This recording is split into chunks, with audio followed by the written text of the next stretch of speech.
자, 여러분들 이제 3페이지 보니까 뭐 문형에 의해서 여러분들 필수 사품사에 대한 이해 뭐 이런 것들이 있습니다. 자, 중학교 때 영어 기억나시죠? 중학교 때 맨 처음에 시작할 때 여러분들 영어 팔품사 외우셨죠? 맞죠? 발품사를 기억하고 있는 학생들은 조금 더 단순화시켜서요. 자, 우리가 어차피 이건 지금 문법이잖아. 우리가 실생활에서 볼 수 있는 문법을 위해서는요. 품사는 오로지 몇 개밖에 없다? 4개밖에 없다. 이 생각 꼭 하셔야 됩니다. 알겠죠? 그래서 자, 영어의 품사를 따지게 되면 옛날에 우리 교수님이 이런 말을 했어요. 영어를 생선에 비유를 했습니다. 알겠죠? 그러니까 생선들의 골격은 거의 비슷하죠. 맞죠?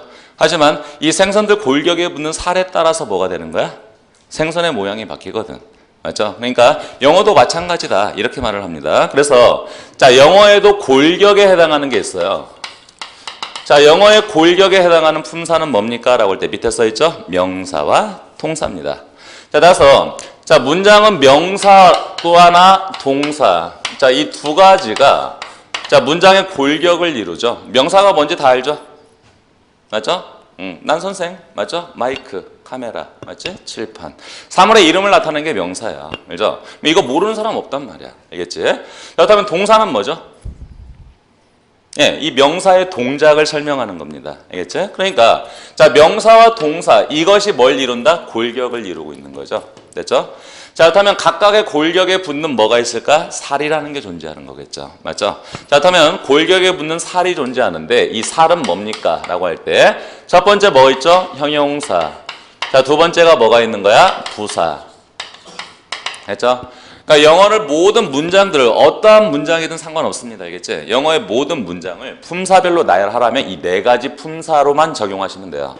알겠지? 그러니까 자, 우리는 영어를 이해하기 위해서는 무조건 이 4가지만 정확하게 이해하시면 됩니다. 알겠죠? 그 외적으로 부가적인 건 좀 뒤에 설명을 할게요. 자, 그렇다면 우리가 자, 문장의 골격과 살에 해당하는 이 2가지에 대한 얘기를 했을 때 자, 기본적으로 명사와 동사는 뼈를 이루는 거죠. 됐습니까? 자, 그렇다면 명사가 뭔지 알겠고 동사가 뭔지 알 거야. 맞지? 근데 뼈라고 말했죠. 혹시 오늘 사람이 말랐다라고 해서 이걸 장애라고 해요? 아니죠. 사람이 살이 쪘다라고 해서 장애라고도 안 하지. 맞죠? 대신에 여러분은 사람이 만약에 새끼손가락에 뼈 하나가 없어요. 맞죠? 이걸 뭐라고 말하죠? 장애라고 하는 거지. 알겠어? 그러면 장애라는 건 인간으로서 약간의 불완전성을 가지고 있다. 이런 얘기예요. 맞죠? 그래서 자, 이 명사와 동사, 이 명사가 있어야 할 자리에 명사가 없거나 동사가 있어야 될 자리에 동사가 없어요. 알겠죠? 그렇다면 이건 뼈가 빠진 거야. 알겠지? 그래서 문장이 완전하냐 불완전하냐라는 걸 결정짓는 게 얘네 2개예요. 무슨 말인지 알겠습니까? 여기까지. 그래서 밑에 써 있죠. 자, 문장에서 빠져 있으면 문법적으로 뭐 한다? 틀린다. 됐습니까? 그래서 자, 문장의 완전함. 알겠죠? 자, 문장의 완전함을 결정짓는 건 명사와 동사예요. 정리됐습니까? 그래서 문장이 완전해요? 불완전해요? 이걸 물어볼 때는 항상 여러분들 생각해야 되는 건 있어야 되는 명사가 있냐 아니면 빠졌냐. 알겠죠? 있어야 되는 동사가 있냐 빠졌냐 이것만 생각을 하시면 되는 겁니다. 알겠죠? 그러니까 명사와 동사 이 2가지 개념이 문장의 뼈예요. 됐죠? 그렇다면 일반적으로는 피골이 상접하다라는 말 있지? 맞지? 그럼 피골이 상접하다라는 건 뼈밖에 없는 사람이잖아요. 맞죠? 이것도 사람이에요. 그래서 명사 하나와 동사 하나로도 문장은 이루어질 수 있습니다. 무슨 말인지 알겠죠? 여기까지? 그래서 가장 기본적인 게 이 2가지 품사예요. 됐죠?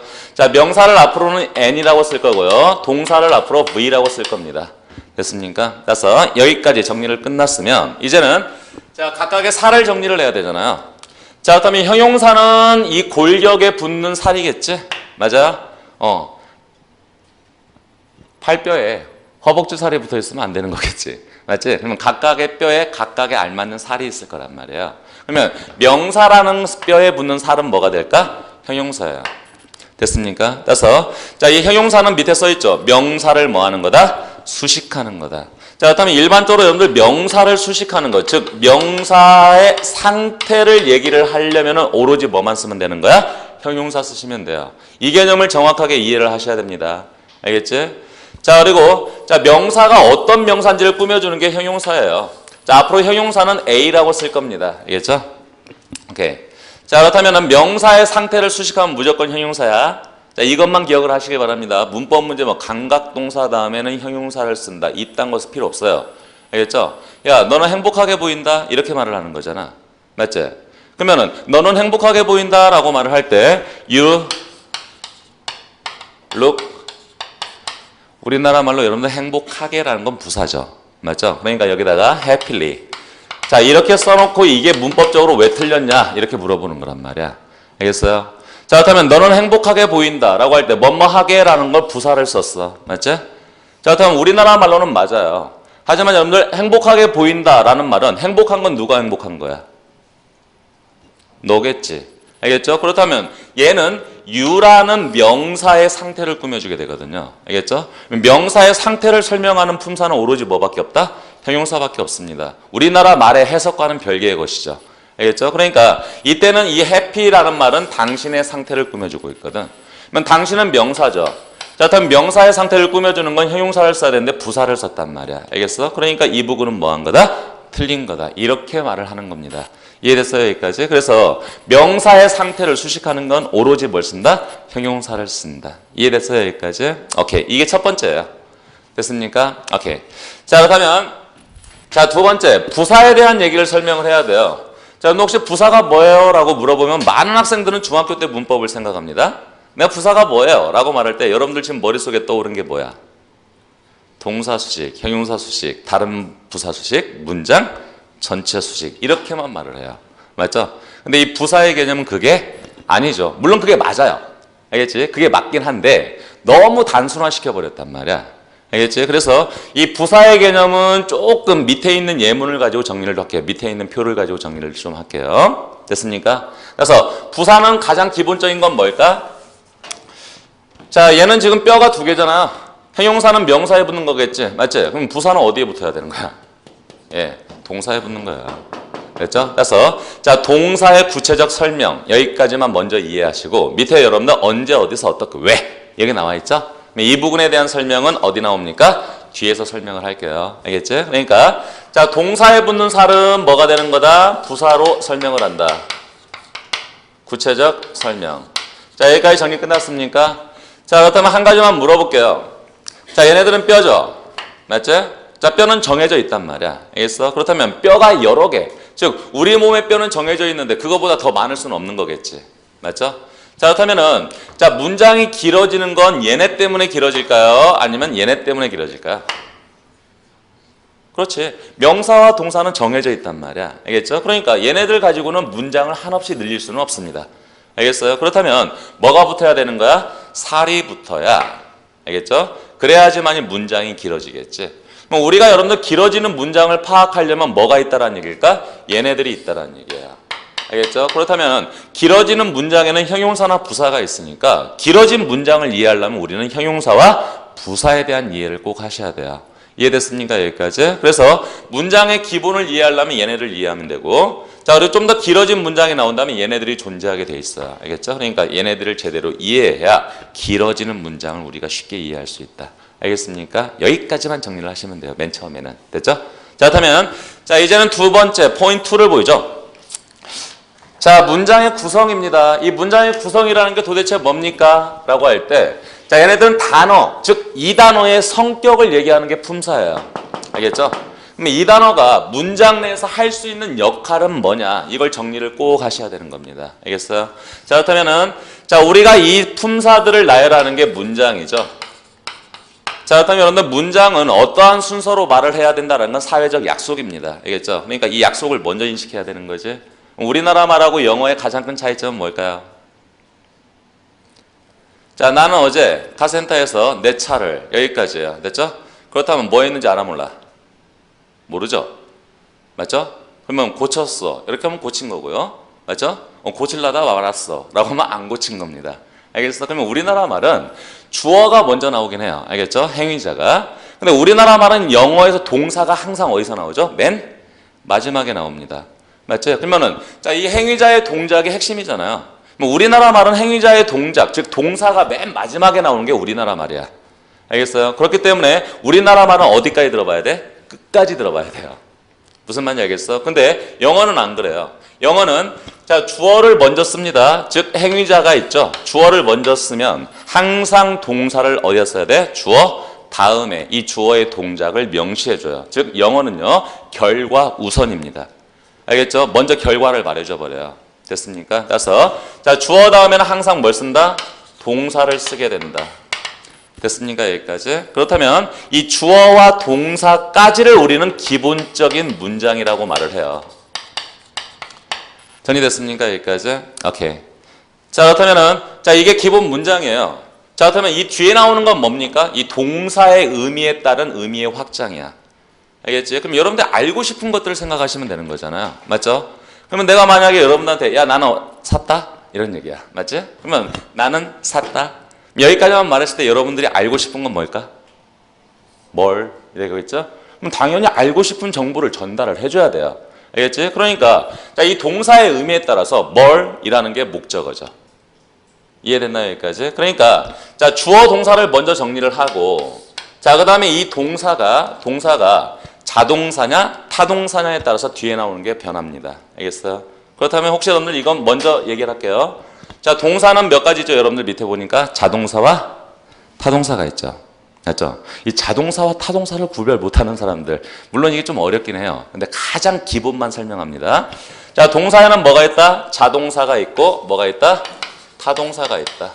자, 앞으로 여러분들 자동사를 VI라고 할 거예요. 알겠죠?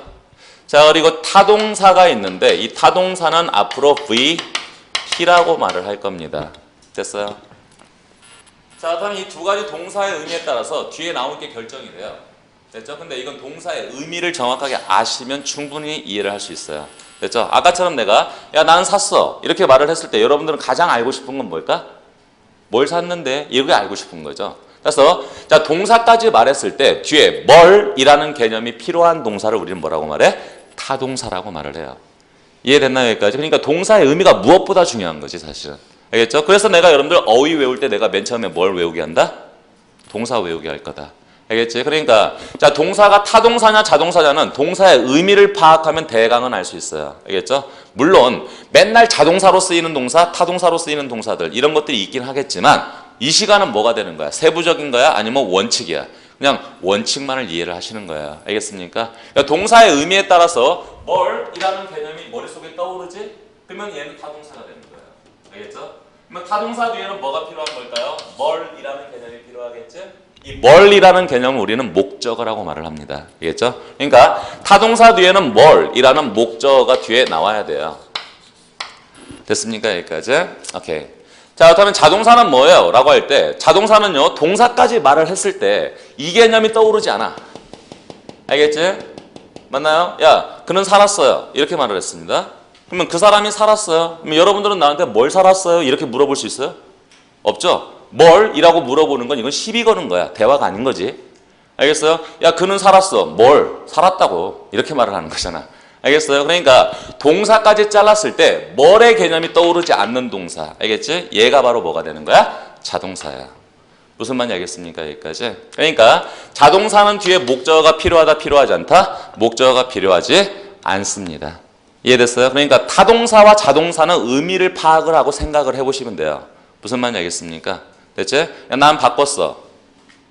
그렇다면 여러분들은 뭘 바꿨는데? 이렇게 물어볼 수 있겠지. 그럼 바꾸다라는 건 타동사야. 무슨 말인지 알겠습니까? 야, 태양이 떴어. 그럼 여러분들은 뭘? 이라고 물어볼까요? 아니겠죠? 그러면 이건 무슨 동사지? 자동사인 거죠. 무슨 말인지 알겠습니까? 그러니까 어렵게 생각하지 마. 알겠지? 영어는 대화예요. 알겠지? 상대방의 이해가 필요한 부분에 대한 설명을 하는 게 동사 뒷부분이에요. 무슨 말인지 알겠습니까? 그래서 자, 자동사는 뒤에 뭐가 필요 없다? 목적어가 필요하지 않습니다. 됐습니까? 뭐 나중에 뭐 보어에 대한 개념이 있는데 그런 거 필요 없어요. 알겠지? 그냥 우선 이 정도만 판단을 할게요. 됐습니까? 오케이. 자, 그렇다면 이걸 자, 앞으로 여러분들 주어다라는 걸 S라고 말을 할 거예요. subject. 알겠지? 자, 동사는 말 그대로 그냥 V라고 말을 할 겁니다. 알겠지? 자, 목적어는 object라는 말로써 O라고 말을 할 거예요. 알겠죠? 그러니까 이걸 다 쓰기 귀찮으니까 이렇게 쓰는 거야. 됐죠? 자, 그렇다면 여기까지죠. 여러분은 내가 한번 물어볼게요. 자, 나는 샀어. 그러면 여러분들 뭘 물어보겠지? 맞지? 그렇다면 냉장고 하나 샀어. 그러면 여러분들 이제 더 이상 알고 싶지 않죠? 이렇게 하게 되면 대화가 끝나는 거야. 알겠어요? 그러면 안 그래도 대화 끝난 거 맞지? 근데 꼭 호기심 있는 사람들 있잖아. 여자들 특히나. 알겠죠? 야, 난 샀어. 뭐 냉장고. 여기까지 됐죠? 근데 언제 샀어? 맞지? 어제. 어디서 샀어? 하이마트에서. 왜 샀어? 냉장고 없으니까.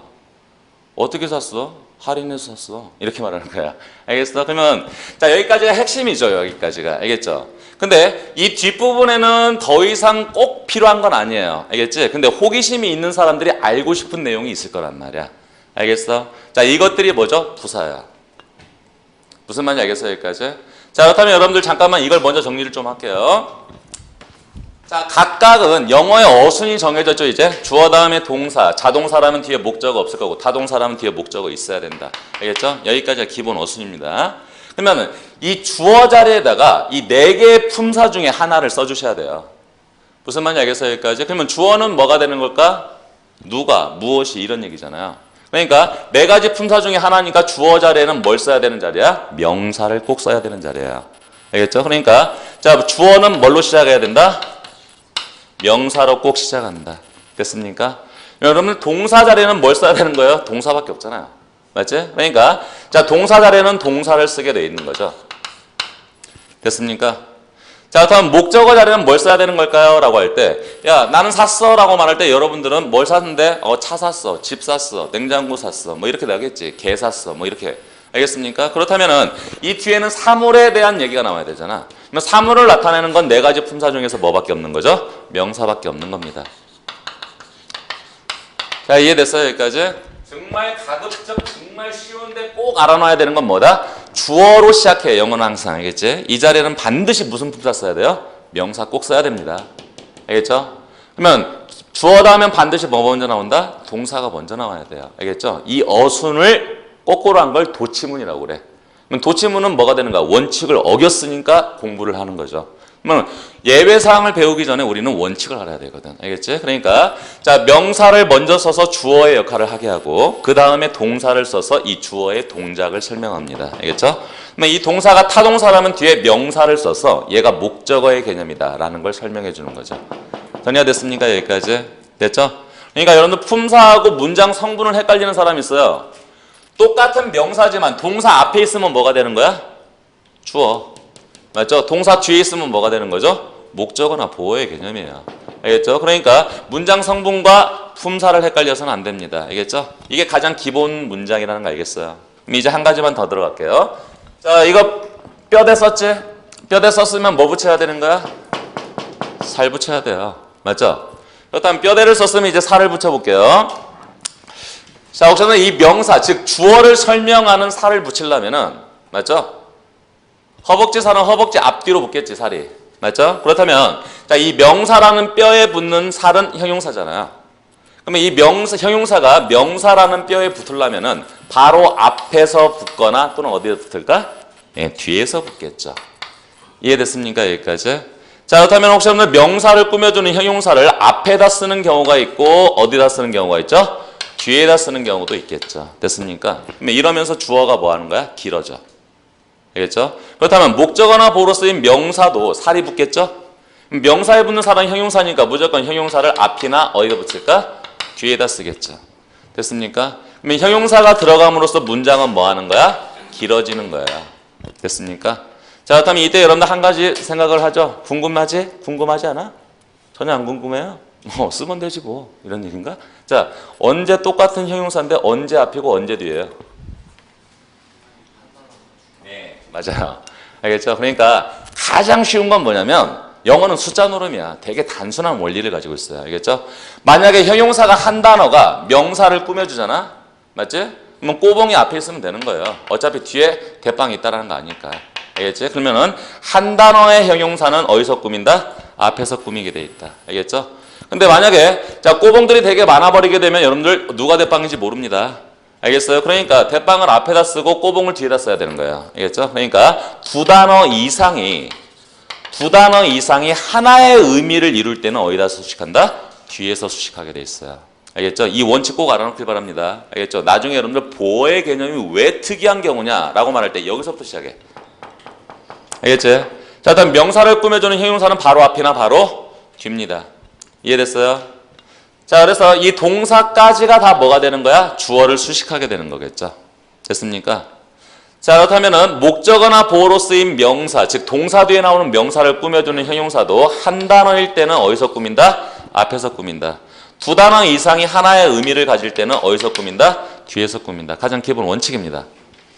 됐어요? 여기까지? 형용사의 기본 원칙 알았죠? 그럼 한 가지 물어볼게요. 자, 문장이 길어지려면 명사를 앞에서 꾸며주는 형용사가 있을 때 길어지는 거야? 아니면 뒤에 있을 때가 길어질 거야? 당연히 뒤에 있을 때 길어지겠지. 알겠지? 이걸 우리는 전치수식이라고 말을 해요. 얘를 후치수식이라고 말합니다. 알겠죠? 전 알죠? 앞에서 꾸며주는 거. 후치는 뒤에서 꾸며주는 거. 그러면 기본적으로 문장이 길어지는 요인은 뭐다? 뒤에서 꾸며주는 형용사 때문이다. 알겠죠? 그러니까 여러분들이 앞으로 공부해야 되는 건 뒤에서 꾸며주는 이 형용사 파트. 알겠지? 이걸 공부해야 돼요. 얘가 문장을 길게 만드니까. 무슨 말인지 알겠습니까? 여기까지? 됐나? 자, 여기까지 정리 끝났어요. 그러면 여기까지는 가장 기본적인 문장, 즉 꼭 필수적인 문장의 내용은 다 정리가 된 겁니다. 맞죠? 그렇다면 여기서 이제 한 가지만 더 나가볼까요? 파생을 더 시킬까? 우리가 육하원칙 알고 있나요? 육하원칙? 육하원칙 뭐예요? 누가, 무엇을, 언제, 어디서, 어떻게, 왜 이런 얘기겠지. 맞지? 자, 그렇다면 자, 우리가 이제 육하원칙은 만국 공통입니다. 알겠죠? 우리가 언어를 말을 할 때 논리성을 띠기 위해서는 육하원칙에 따라서 말을 해주는 건 모든 언어에서 공통이야. 알겠어요? 그럼 영어도 마찬가지겠죠? 그러면 누가라는 건 주어를 얘기하는 거잖아. 알겠지? 그래서 얘를 뭐라고 말하는 거죠? 누가. 이런 얘기죠? 맨날 사람이 주어가 되는 게 아니라 무엇이. 자, 이게 주어겠죠? 됐나요? 그러면 얘를 우리는 뭐라고 말해요? who라고 말을 하는 거죠. 맞죠? 영어로 봤을 때는. 됐죠? 따라서 자, 얘네들은 뭐가 되는 거야? who 또는 what. 요 의미가 되는 거예요. 됐습니까? 자, 그러면 무엇을 이라는 목적어나 보어도 누구를 또는 무엇을 이라는 개념이겠지. 맞지? 그래서 얘는 누구를 또는 무엇을 뭐 이 개념이에요. 자, 이렇게 쓰게 되니까 영어로 쓰게 되면 뭐가 될까? who 또는 what 여기까지겠지. 정리가 됐습니까? 자, 그렇다면 육하원칙에서 누가 무엇을 이라는 말은 주어와 목적어에 대한 얘기잖아. 이해됐어요, 이거? 그러면 영어에서 중요한 얘기야. who, what이죠. 그러면 영어에서 who, what은 주어나 목적어를 얘기하는 거잖아. 맞지? 목적어는 주어는 무슨 품사가 하죠? 명사가 하죠. 그러면은 자, 목적어도 무슨 품사가 하죠? 명사가 하죠. 그러면 영어에서 who와 what은 뭘 하는 거다? 명사를 얘기하는 거다. 이런 얘기야. 여기까지 꼭 알겠죠? 그래서 여러분들 나중에 배우게 되겠지만 who는 관계 대명사야. 명사에 대한 얘기니까. 알겠지? 또 하나 의문 대명사라고도 말을 합니다. 왜요? 얘네들은 명사에 대한 얘기니까. 무슨 말인지 알겠어요? 여기까지? 그래서 자, 누가 무엇을 여기까지 육하원칙 정리 끝났죠? 됐습니까? 자, 그렇다면 이제 나머지는 뭐예요? 나머지는 뭐가 있을까? 언제, 어디서, 어떻게, 왜가 있겠죠. 맞죠? 이게 부사야. 무슨 말인지 알겠죠? 됐죠? 그러니까 자, 누가 무엇을 이라는 말로써 who, what 얘가 주어, 얘가 동사. 알겠습니까? 그렇다면 여기까지 문장의 핵심 의미는 끝났는데 이제는 자, 언제, 어디서, 어떻게, 왜 이런 얘기예요. 그러면 언제, 어디서, 어떻게, 왜 이렇게 부가적으로 설명해 줄 수도 있는 거겠지. 맞죠? 자, 그렇다면은 자, 이렇게 언제 했고 어디서 했고 어떻게 했고 왜 했고 이 말이 다 뭐가 되는 거야? 부사의 의미입니다. 무슨 말인지 알겠죠? 여기까지. 그래서 자, 얘네들이 뭐가 되는 거다? 부사의 개념이다. 알겠어요? 자, 그렇다면 일반적으로 부사라는 개념은 영어로 쓰니까 뭐죠? 언제는? when. 어디서는? where. 어떻게는? how. 왜는? why. 알겠어요? 자, 그렇다면은 자, 언제라고 했으니까 when, 어디서, where, 어떻게, how, 왜, why. 됐죠? 이 중에 영어 공부한 학생이 있을 겁니다. 자, 그렇다면 혹시 의문부사 알아요? 의문부사에는 뭐가 있죠? when, where, how, why. 알겠지? 관계부사 뭐가 있죠? when, where, how, why. 알겠어요? 여기까지? 그러면 얘네들은 의문이 됐든 관계가 됐든 다 이름이 뭐야? 부사야. 알겠죠? 왜? 얘네들이 뭘 나타내는 거니까? 부사의 개념이니까. 알겠지? 그러면 이 동작을 언제 했냐라고 꾸며주면 부사예요. 알겠죠? 그리고 이 동작을 어디서 했는지를 설명해주면 다 부사입니다. 저 동작을 어떻게 했는지를 설명해주면 다 부사예요. 알겠죠? 저 동작을 왜 했는지를 설명해주면 다 뭐가 되는 거죠? 부사의 개념이 되는 거지. 무슨 말인지 알겠습니까? 여기까지. 기본적으로 품사적 정의죠. 됐습니까? 자, 다음 문장이 길어질 때는 뭐가 있는 거야? 명사를 뒤에서 꾸며주는 형용사. 알겠죠? 자, 얘네들이 있을 때는 길어집니다. 그리고 부사가 있을 때도 뭐가 되는 걸까? 당연히 길어지는 거겠지. 알겠죠? 그러니까 이것들을 가지고 정리를 좀 해주시면 되는 거예요. 됐습니까? 앞으로 여러분들 이 구조 있죠? 주어, 동사, 자동사 또는 타동사 뒤에는 목적어, 그 다음에 부사. 여기까지가 우리가 영어에서 볼 수 있는 문장 구조의 가장 기본적 정리예요. 정리가 됐습니까? 그렇다면 주어는 항상 뭘로 써야 된다? 명사 써야 된다. 알겠지? 명사 뒤에는 반드시 뭐가 먼저 나와야 된다? 동사가 나와야 된다. 알겠지? 그러면은 동사 앞에 있는 명사가 뭐다? 주어다. 됐습니까? 자, 그래서 이 명사가 동사한다. 여기까지가 기본 문장이다. 됐죠? 그러면 동사의 의미에 따라서 필요하다면 목적어를 써주되 목적어는 뭘 써야 된다? 명사 써야 된다. 알겠죠? 이 자리에 무슨 품사를 써야 되는지만 정확하게 기억을 하셔야 돼요. 그래야 여러분들 문법이 틀리지 않습니다. 정리가 됐어요? 여기까지? 되죠? 자, 그럼 여기까지가 가장 기본적 개념이니까 자, 첫 시간 너무 길게 하면 좀 지루하죠? 이것들을 가지고 계속해서 뭐 하는 걸까? 내가 설명을 쭉 해나갈 거야. 근데 오늘 이 시간에 여러분들 품사 얘기하다 보니까 되게 지루할 수 있어요. 알겠죠? 근데 옛날의 기본적인 것들을 다시 한번 정리한다. 이 생각을 하시면 됩니다. 자, 그렇다면 조금 쉬었다 갈까요? 한 10분 정도 쉴게요. 10시 10분에 수업 시작하겠습니다.